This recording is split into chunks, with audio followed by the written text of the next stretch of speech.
near Sapelo, an island off the coast of Georgia.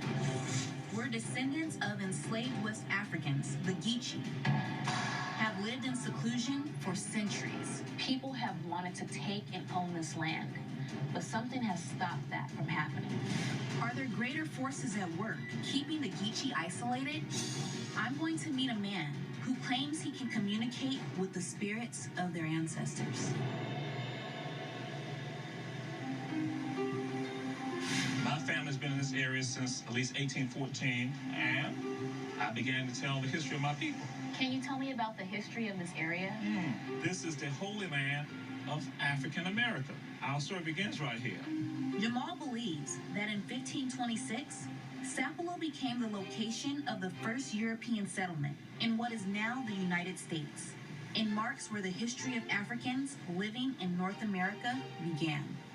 They may say Jamestown, Virginia, but no, Sapelo, the beginning of our story right here. But these islands are also the site of a terrible tragedy.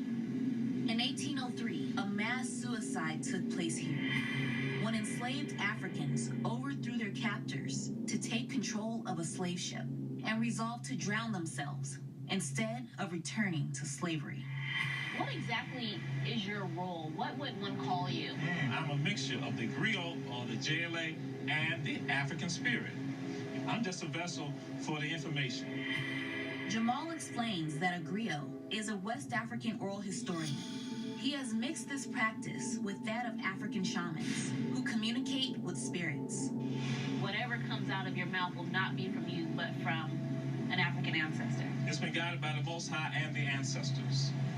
So where are we headed? We're headed to a place to go do the ceremony by the water. The water's, again, a part of our spirit, our connection. I've asked Jamal to communicate with the spirits here to see if they're keeping Sapelo from being developed. He's agreed to do so. Jamal explains that to conjure the spirits, he must become anonymous by applying paint to his face and donning traditional African ceremonial garments.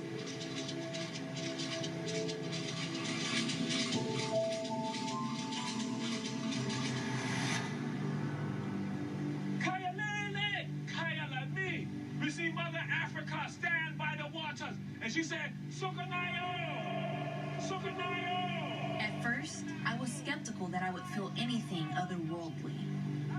But then, a powerful energy started to fill the air, and stark visions took shape in my mind. It be some Africans who be coming from Nigeria. I just saw ships coming across the Atlantic Ocean for miles and miles and miles and miles out. And we see those Ibos be divided. Cargo ships full of Africans were pulling up on these shores. But I don't feel anything menacing or malevolent. Maybe I have it wrong. Maybe this place isn't so much cursed as it is protected. Could it be that the African spirits are standing guard over Sapelo, keeping development out, so that despite the horrors their ancestors faced, today the Geechee can live in peace? With meeting the Geechee, I've learned that spirits are not. Their isolation has protected their unique culture and independent way of life. I love that they have taken the harsh portion of their history and found so much pride in it, and they want to carry on the traditions. The Sapelonians choose to continue to live their life in isolation, where their cultures and traditions can continue to be cultivated and shared for future generations.